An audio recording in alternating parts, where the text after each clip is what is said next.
नमस्कार, जय हिंद दोस्तों। स्वागत है आपका अपने YouTube channel important MCQ by Sandeep में। दोस्तों, डीएलएड चतुर्थ सेमेस्टर गणित की तैयारी के क्रम में आज हम इसका पार्ट 3 लेकर आए हैं, यानी 10 प्रश्नों का जो मॉडल पेपर हम आपको उपलब्ध करा रहे हैं, पार्ट 3 लेकर आए हैं इस पर। ठीक है, इससे पहले 2 पार्ट अपलोड किए जा चुके हैं। अगर आपने नहीं देखे तो उसको देख लो। एक में 10 प्रश्न थे, एक में 5 प्रश्न थे। और आगे आने वाले वीडियोज़ में हम आपको आपकी परीक्षा प्रश्न पत्र की तरह 18 प्रश्नों का मॉडल पेपर उपलब्ध कराएंगे।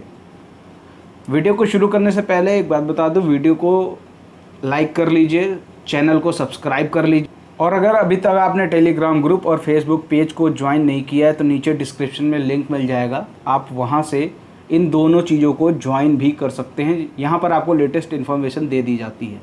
यहाँ पर जो आपके सामने पहला प्रश्न रखा गया है इस मॉडल पेपर का, वो है 27,225 का आपको निकालना है वर्गमूल। देखो, वर्गमूल निकालने के 2 तरीके होते हैं। पहला होता है गुणनखंड विधि, ठीक, और दूसरा होता है भाग विधि। ठीक है, तो इन दोनों में से जो भी आपको सरल लगता हो आप उससे कर लो। ठीक है, गुणनखंड विधि में आपको तो 27,225 को हम लोग भाग विधि से निकालने का प्रयास करते हैं। तो ये हमने लाइन खींच दी और ये जोड़े बना लिए। ठीक, एक बार ले जाओ, 1 एकम 1, 2 में 1 गया, 1 बचा, अगला जोड़ा उतार लो और ये वाला 1 यहाँ लिखकर जोड़ दो। ठीक है, यहाँ 2 है, यहाँ 172 है। अब 6 बार मल्टीप्लाई करो तो 6 यहाँ भी लिखना पड़ेगा। तो 26 का पहाड़ा जब हम 6 में पढ़ेंगे तो 26 छक्के हो जाएगा 156। 172 में जब हम 156 घटाएंगे तो ये आएगा 16। अगला जोड़ा उतार लो 25, ये हमने 25 उतार लिया। अब ये जो 6 था यहाँ लिखना पड़ेगा और 26 और 6 हो जाएगा आपका 32। ठीक है, हमने क्या बताया था, एक संख्या इधर की छोड़ दिया करो। 5 हम छोड़ देते तो 162 बचा।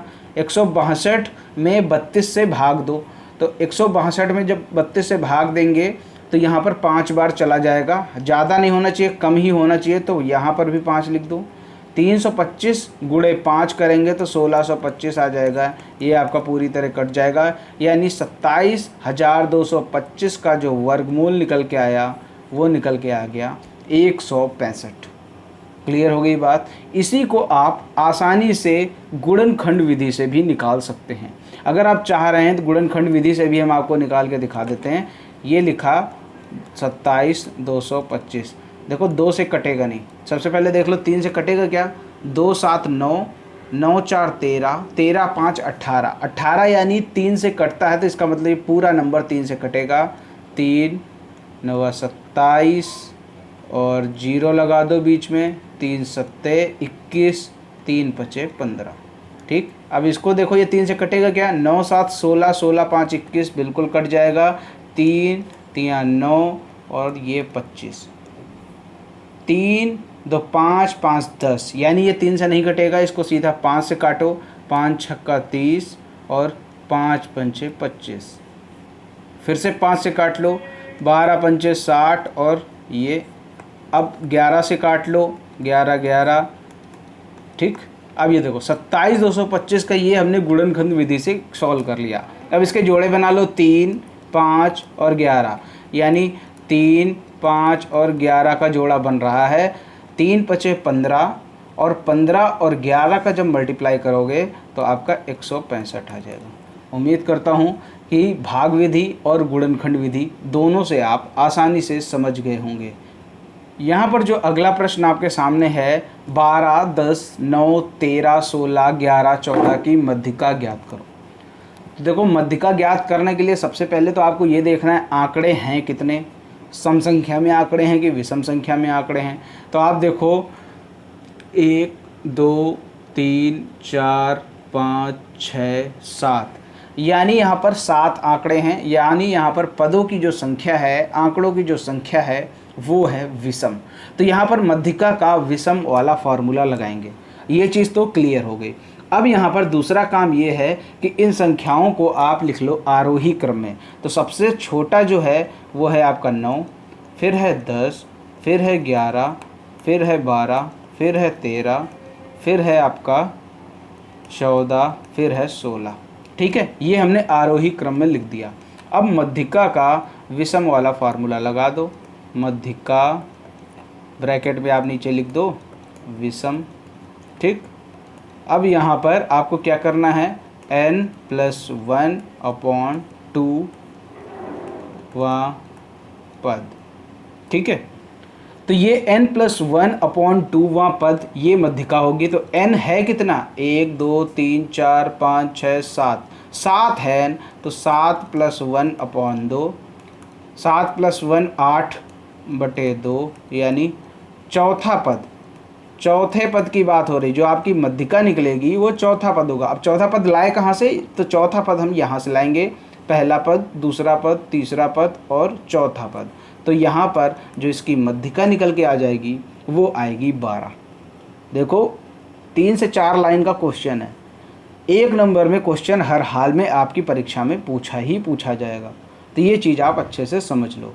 नेक्स्ट क्वेश्चन की तरफ बढ़ते हैं। लिखा हुआ है 2 पासे फेंकने पर कितने परिणाम प्राप्त होंगे। सबसे पहले आप समझ लो, एक पासा फेंकने पर कितना परिणाम प्राप्त होगा। एक जब आप पासा फेंकोगे तो कुल मिलाकर 6 परिणाम प्राप्त होगा। आपने पासा देखा होगा, उसके 6 फलक होते हैं और सब पर किसी पे 1 लिखा होगा, किसी पे 2, किसी पे 3, ऐसे करके 6 तक नंबर लिखे होते हैं।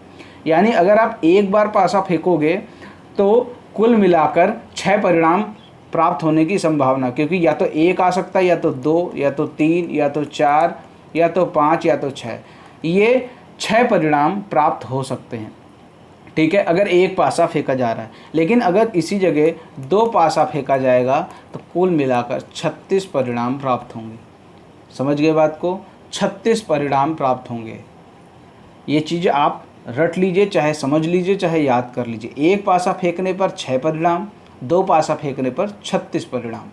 अगला यहाँ पर जो प्रश्न है आपके सामने, चक्रीय चतुर्भुज में संलग्न कोण की माप 75 और 85 है, अन्य 2 कोणों की माप ज्ञात करो। चक्रीय चतुर्भुज क्या होता है वो समझना बेहद ज़रूरी है।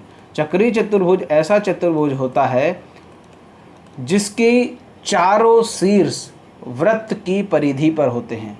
जैसे यहाँ पर हम आपको डायग्राम दिखा देते हैं, ये यहाँ पर आप देख सकते हैं। यहाँ पर ये एक वृत्त बना हुआ है, इसके अंदर एक चतुर्भुज बना हुआ है और चतुर्भुज के चारों शीर्ष वृत्त की परिधि को टच कर रहे हैं। अगर हम यहाँ पर इसकी नंबरिंग कर दें, मान लो A, B और ये आपका C और ये आपका D हो गया, ठीक है। यहाँ पर बोला जा रहा है जो संलग्न कोण हैं, संलग्न कोण कितने हैं, 75 और 85। संलग्न कोण मतलब अगल बगल के कोण। मान चलो कि अगर हम इसको 75 का नाम दे दें और इसको 85 की माप दे दें, तो ये बोल रहे हैं अन्य 2 कोण की माप बताओ। अन्य 2 कोण की माप कैसे निकालेंगे। देखो चक्रीय चतुर्भुज में क्या होता है, सम्मुख कोणों का जो योग होता है, सम्मुख कोण यानी A और C, इन दोनों का जो योग होगा वो 180 होगा। यानी अगर हमें ये कोण निकालना है तो 180 में 75 को घटा दो, आपको आ जाएगा, ये आ जाएगा आपका 105। इसी तरह D कोण हमें निकालना है तो कैसे निकालेंगे, 180 में इसके सामने वाला कोण घटा दो तो D निकल के आएगा 95। दोनों बातें क्लियर हो गई होंगी। चक्रीय चतुर्भुज में जो आमने सामने के कोण होते हैं यानी A और C, हम यहाँ पर ये कह सकते हैं angle A plus angle C बराबर 180, ठीक। अब यहाँ पर एंगल A की वैल्यू दे रखी तो एंगल A के नीचे 75 रख दो प्लस एंगल C बराबर 180। अब एंगल A की जो वैल्यू 75 थी, 75 बराबर के उस तरफ जाएगी तो 180 में 75 घट जाएगी, तो एंगल C की वैल्यू निकल के आ गई 105। उम्मीद करता हूँ ये चीज़ आपको क्लियर हो गई होगी। इसी तरह आप D भी निकाल सकते हैं। बढ़ते हैं नेक्स्ट क्वेश्चन की तरफ। एक आयताकार डिब्बे का आयतन ज्ञात करो यदि वह 6 मीटर वाली भुजा के किसी घन को पिघलाकर बनाया गया हो। देखो एक चीज़ समझ लो, मान के चलो आपके पास कोई घनाकार डिब्बा है या कोई आकृति है, कुछ भी है, तो इसका जो आयतन होगा उसको आप निकालो चाहे ना निकालो, भी बात को समझो पहले। और अगर इसी घनाकार से हम कोई आकृति मान चलो घनाप बना देते हैं, ठीक है, या आयताकार बना देते हैं, तो क्या होगा, अगर हमने इसका आयतन निकाला है 500, तो अगर हम इसको पिघलाकर कोई भी आकृति बना दें, चाहे हम वृत्त बना दें, चाहे हम त्रिभुज बना दें, कुछ भी बना दें, कोई भी आकृति बना दें, तो इसका जो आयतन होगा वो सदैव समान होगा। ये चीज़ आप समझ लो।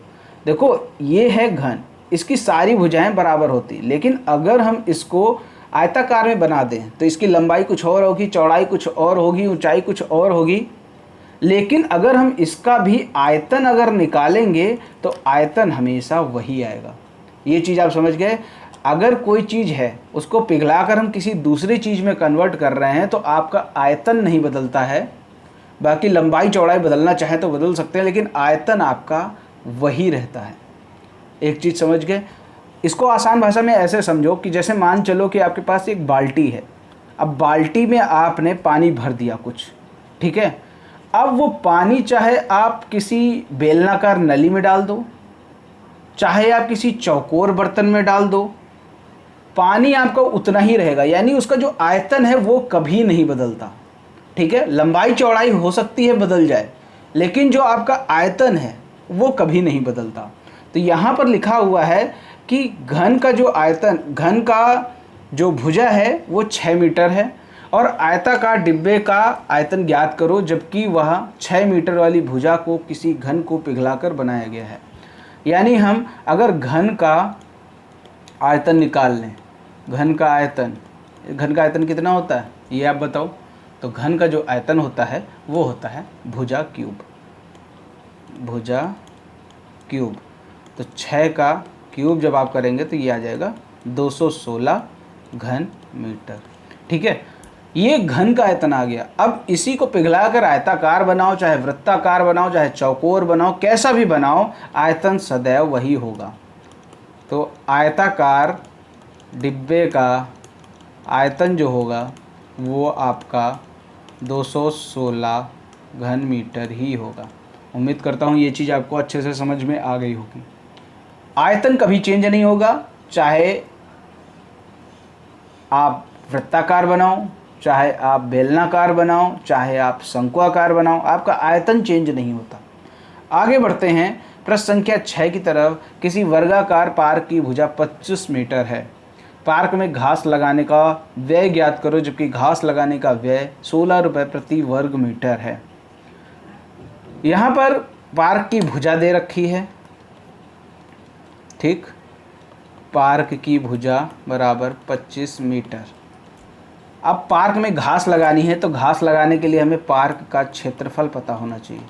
पार्क का क्षेत्रफल क्या होता है? ए स्क्वायर, यानी 25 का स्क्वायर आ जाएगा 625 वर्ग मीटर, ठीक है। ये पार्क का क्षेत्रफल आ गया। अब घास लगाने का व्यय क्या है? घास का व्यय आप पूरा लिखिएगा। घास लगाने का व्यय 625 गुणे 16। अब आप इसको सॉल्व कर लेंगे तो ये आपका आ जाएगा 10,000 रुपये। उम्मीद करता हूँ ये चीज़ आपको समझ में आ गई होगी। अगर घास हमें लगाना है तो हमें सबसे पहले उसका क्षेत्रफल निकालना होगा। और क्षेत्रफल कैसे निकलेगा? वर्गाकार पार्क है, भुजा 25 मीटर दे रखी है, तो वर्गाकार पार्क का क्षेत्रफल लगा लो। अगर कोई वर्ग चीज़ है उसका क्षेत्रफल होता है ए स्क्वायर, यानी भुजा का स्क्वायर। तो 25 का स्क्वायर किया 625 वर्ग मीटर आ गया। अब घास लगाने का व्यय 1 वर्ग मीटर का 16 रुपये लिखा हुआ है, तो आप समझ जाओ 16 गुणे 625 करना पड़ेगा, बराबर 10,000 आ गया। आसान सा क्वेश्चन था, कोई ज़्यादा कठिनाई नहीं थी। अगला प्रश्न है प्रश्न संख्या 7। एक पहिए की त्रिज्या 12 मीटर है, तो पहिया 21 चक्कर में कितनी दूरी तय करेगा? सबसे पहले हमें एक चक्कर की पता चल जाए तो हमें पता चल जाएगा 21 चक्कर में कितनी दूरी तय करेगा।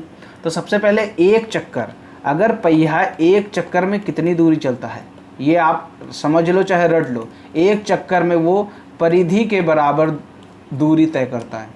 जो पहिया होगा वो एक चक्कर में पहिए की परिधि के बराबर दूरी तय करता है। तो परिधि कितनी होती है? 2πr।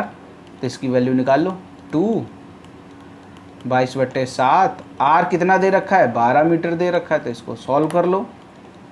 22 दूना 44, ठीक है। 22 दूना 44 हो गया आपका, और 44 गुणे 12 जब आप करेंगे तो हो जाएगा 528।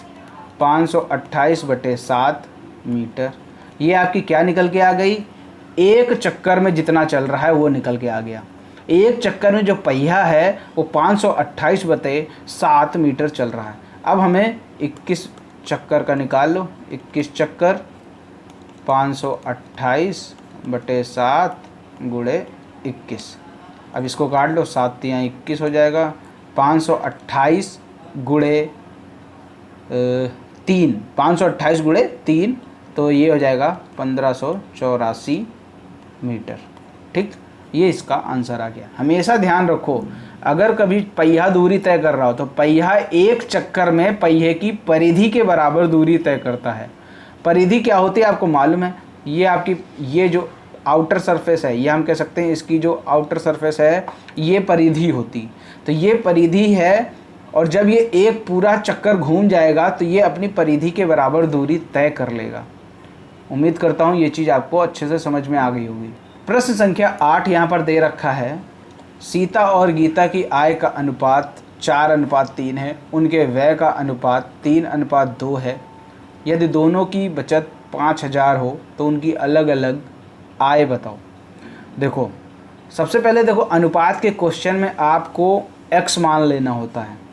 अब हम कह दें कि सीता की आय,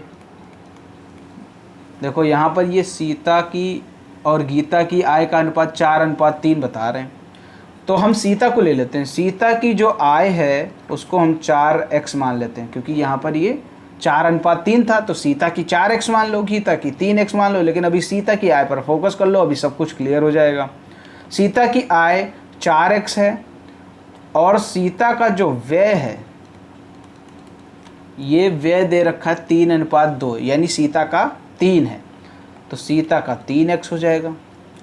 अब आपके पास रुपया अगर 10,000 आ रहा है और आप खर्चा कर रहे हो 8,000, तो आपकी बचत कितनी होगी, बचत हो जाएगी, आय में व्यय को माइनस कर दो, आय में व्यय को माइनस कर दो, तो ये आपकी बचत हो जाएगी।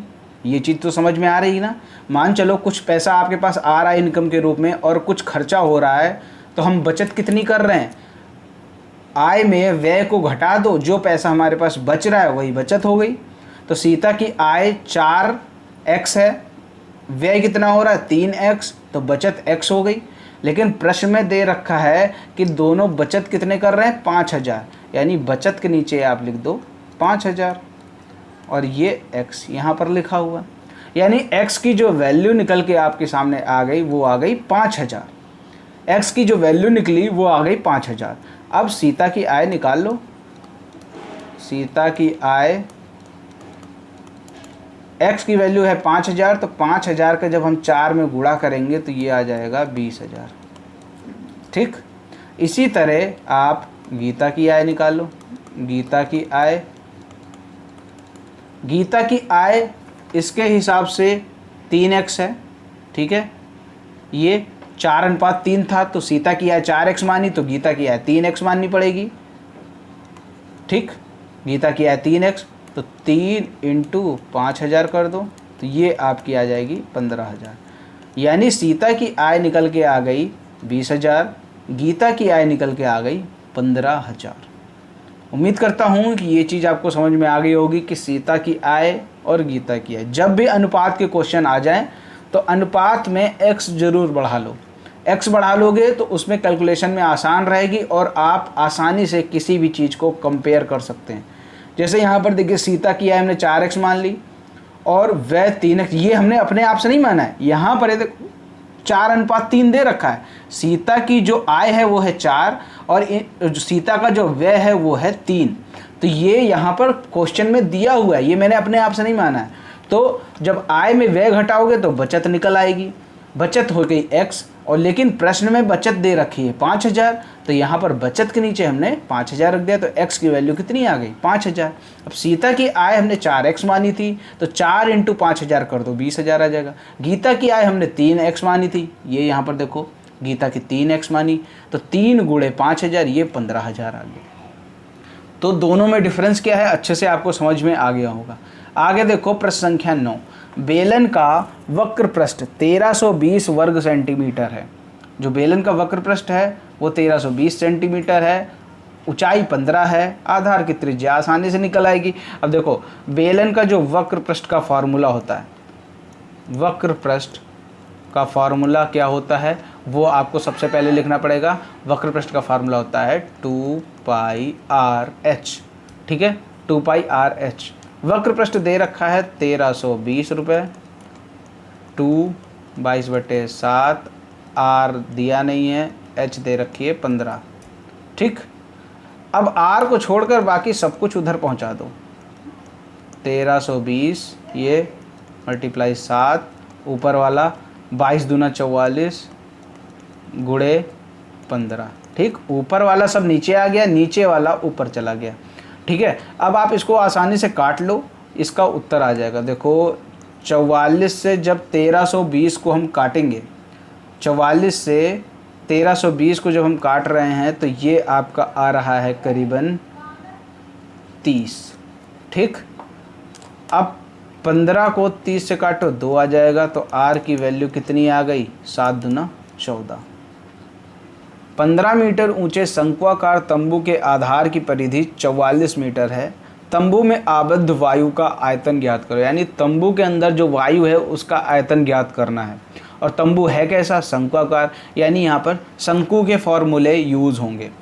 तो यहाँ पर सबसे पहले तंबू के आबद्ध वायु का आयतन यानी शंकु का हमें आयतन पता होना चाहिए, तभी हम कर पाएंगे। शंकु का आयतन कितना होता है, तो शंकु का आयतन आपको पता हो तो 1/3 pi r square h, 1/3 pi r square h. आयतन का फार्मूला का 1/3 होता है शंकु का आयतन, यानी बेलन का जो आयतन होता है वो होता है पाई आर स्क्वायर एच। अब इसी में 1/3 और मल्टीप्लाई कर दो तो शंकु का आयतन बन जाता है। तो ये चीज़ आपको पता होनी चाहिए। अब यहाँ पर इस प्रश्न के मुताबिक हमारे पास ऊंचाई है लेकिन आर नहीं है, आर मतलब त्रिज्या नहीं है। तो त्रिज्या हम निकाल सकते हैं कैसे, क्योंकि यहाँ पर परिधि दे रखी है। परिधि होता है 2πr, ठीक है। तो परिधि है 44, 2 पाई हो गई 22/7 इंटू आर। तो आप देखेंगे ये पूरा ही कर लो, 44 गुणे 7, ये 22 दूना 44 हो जाएगा। तो यहाँ पर आर की जो वैल्यू निकल के आ जाएगी 7, क्योंकि ये 44 कट जाएगा। तो आर की वैल्यू कितनी निकल के आ गई, 7 निकल के आ गई, ठीक है। अब हम शंकु के आयतन के फार्मूले में इसको आसानी से रख सकते हैं। आर की वैल्यू 7 आ गई। अब आयतन का फार्मूला लगाओ, 1/3 पाई होती है 22/7, आर होगा आपका 7, आर स्क्वायर है तो 7 इंटू 7 हो जाएगा। एच आपके सामने 15 दे रखी।